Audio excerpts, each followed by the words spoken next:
사도행전 7장. 대사제가 그게 사실이요 하고 묻자 스데파노가 말하였다. 보영 여러분 들으십시오. 우리 조상 아브라함이 하란의 자리를 잡기 전 메소포타미아에 있을 때 영광의 하느님께서 그에게 나타나 내 고향과 친족을 떠나 내가 너에게 보여줄 땅으로 가거라 하고 이르셨습니다. 그리하여 그는 칼데아인들의 땅을 떠나 하란의 자리를 잡았습니다. 그리고 그의 아버지가 죽은 뒤 하느님께서는 그를 하란에서 지금 여러분이 살고 있는 이 땅으로 옮겨오게 하셨습니다. 그때 하느님께서는 아브라함에게 이곳에서는 한 채의 땅도 상속재산으로 주지 않으셨습니다. 다만 그가 아직 자식이 없는데도 그와 그 뒤에 오는 후손들에게 이 땅을 소유로 주시겠다고 약속하셨습니다. 하느님께서는 또 이렇게 말씀하셨습니다. 그의 후손은 남의 나라에서 나그네 살이하며 400년 동안 종살이를 하고 학대를 받을 것이다. 그러나 그의 후손들이 종이 되어 섬길 민족을 나는 심판하겠다. 하느님께서 또 이르셨습니다. 그 뒤에 그들은 빠져나와 이곳에서 나를 섬길 것이다. 그리고 하느님께서는 아브라함과 할례의 계약을 맺어주셨습니다. 그래서 아브라함은 이삭을 낳고 8회째 되는 날에 할례를 베풀었으며 이삭은 야곱에게 또 야곱은 12 선조에게 할례를 베풀었습니다. 그런데 이 선조들은 요셉을 시기한 나머지 이집트에 팔아넘겨 버렸습니다. 그러나 하느님께서는 그와 함께 계시면서 모든 재난에서 그를 구하시고 이집트 임금 파라오 앞에서 그에게 은총과 지혜를 베푸셨습니다. 그리하여 파라오는 그에게 이집트와 자기의 온 집안을 다스리게 하였습니다. 그때 온 이집트와 가나안의 기근이 닥쳐 재난이 극심하였는데 우리 조상들도 양식을 얻지 못하였습니다. 야곱은 이집트에 곡식이 있다는 말을 듣고 우리 조상들을 처음으로 그리 보냈습니다. 그리고 두 번째로 보냈을 때 요셉은 형제들에게 자기가 누구인지 밝혔습니다. 그리하여 파라오도 요셉의 가족들을 알게 되었습니다. 요셉은 사람을 보내어 아버지 야곱과 75명이나 되는 자기 친족을 모두 불러오게 하였습니다. 그래서 야곱이 이집트로 내려갔습니다. 그곳에서 야곱도 죽고 우리 조상들도 죽었습니다. 그들의 유해는 스켐으로 옮겨져 아브라함이 스켐에 있는 하모르의 아들들에게 은전을 주고 사둔 묘지에 안장되었습니다.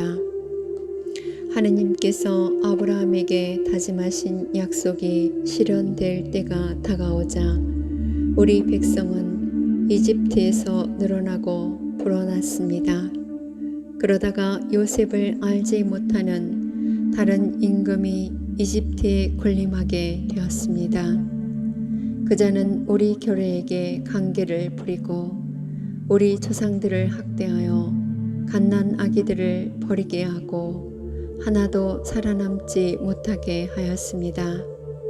그때 모세가 태어났는데 그는 하느님 보시기에 귀여운 아기였습니다. 그는 3달 동안 아버지 집에서 자라다가 버려졌는데 파라오의 딸이 데려다가 자기 아들로 키웠습니다.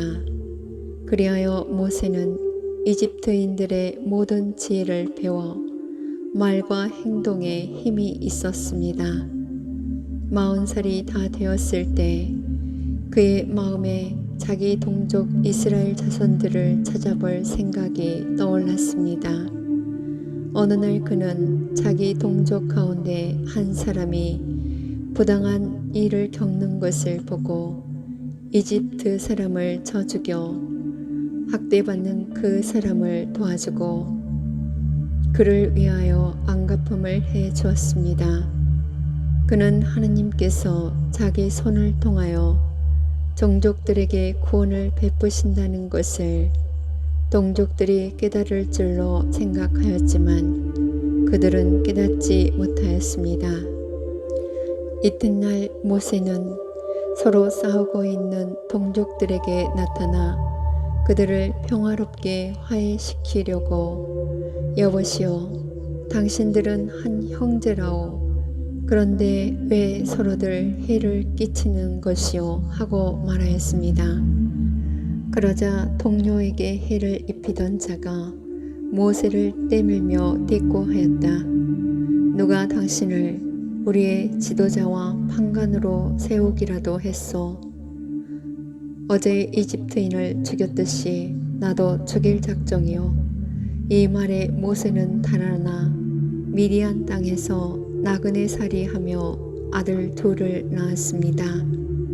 40년이 다 찼을 때 시나이산 광야에서 천사가 떨기나무 불길 속에서 그에게 나타났습니다. 그것을 본 모세는 그 광경에 깜짝 놀랐습니다.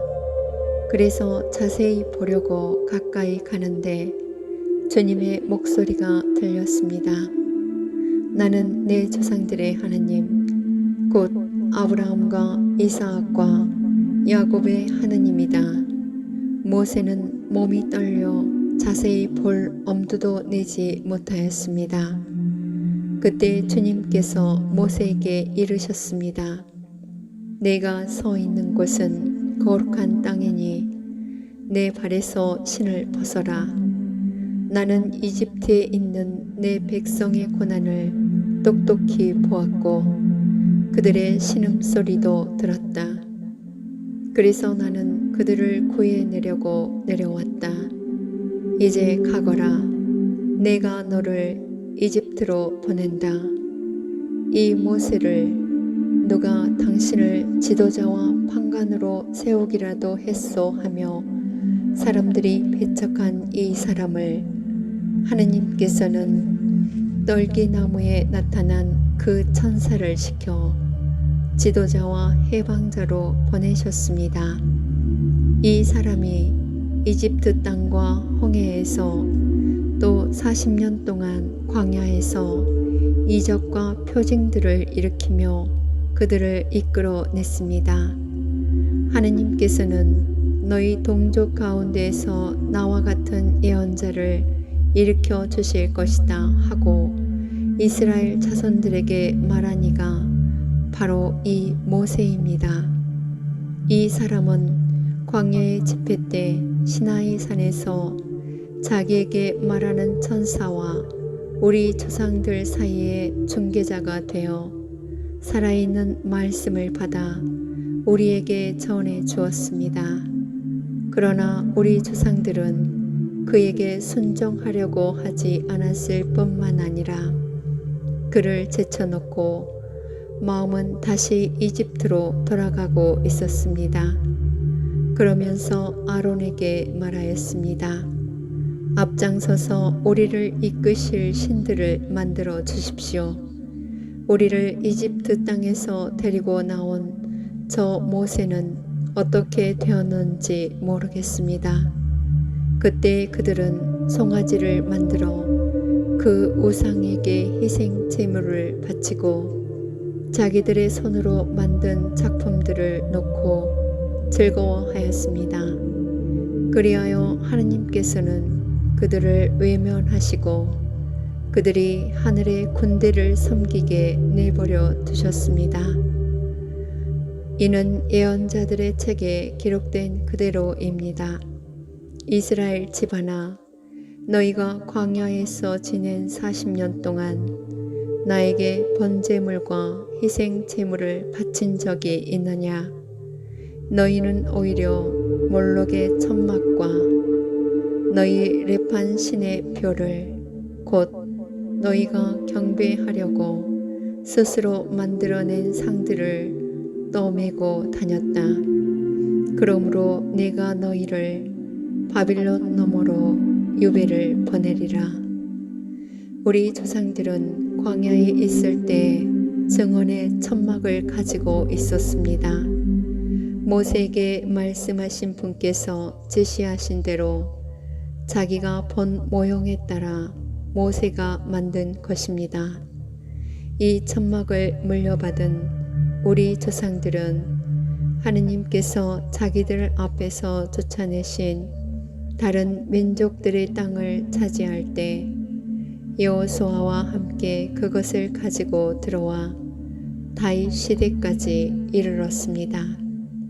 다윗은 하느님의 총애를 받는 사람으로서 야곱 집안을 위하여 하느님의 거처를 마련하게 해달라고 간구하였지만 하느님을 위하여 집을 지은 사람은 솔로몬이었습니다. 그러나 지극히 높으신 분께서는 사람의 손으로 지은 집에서 살지 않으십니다. 이는 예언자가 말한 그대로입니다. 하늘이 나의 어자요 땅이 나의 발판이다. 너희가 나에게 무슨 집을 지어 주겠다는 것이냐? 주님께서 말씀하신다. 또 나의 안식처가 어디 있느냐? 이 모든 것을 내 손이 만들지 않았느냐? 목이 뻣뻣하고 마음과 귀에 할례를 받지 못한 사람들이여, 여러분은 줄곧 성령을 거역하고 있습니다. 여러분도 여러분의 조상들과 똑같습니다. 예언자들 가운데 여러분의 조상들이 박해하지 않은 사람이 어디 있습니까? 그들은 의로우신 분께서 오시리라고 예고한 이들을 죽였습니다. 그런데 이제 여러분은 그 의로우신 분을 배신하고 죽였습니다. 여러분은 천사들의 지시에 따라 율법을 받고도 그것을 지키지 않았습니다. 그들은 이 말을 듣고 마음에 화가 치밀어 스데파노에게 이를 갈았다. 그러나 스데파노는 성령이 충만하였다. 그가 하늘을 유심히 바라보니 하느님의 영광과 하느님 오른쪽에 서 계신 예수님이 보였다. 그래서 그는 보십시오, 하늘이 열려 있고 사람의 아들이 하느님 오른쪽에 서 계신 것이 보입니다 하고 말하였다. 그들은 큰 소리를 지르며 귀를 막았다. 그리고 일제히 스데파노에게 달려들어 그를 성 밖으로 몰아내고서는 그에게 돌을 던졌다. 그 증인들은 겉옷을 벗어 사울이라는 젊은이의 발 앞에 두었다. 사람들이 돌을 던질 때 스데파노는 주 예수님, 제 영을 받아 주십시오 하고 기도하였다. 그리고 무릎을 꿇고 큰 소리로 주님, 이 죄를 저 사람들에게 돌리지 마십시오 하고 외쳤다. 스데파노는 이 말을 하고 잠들었다.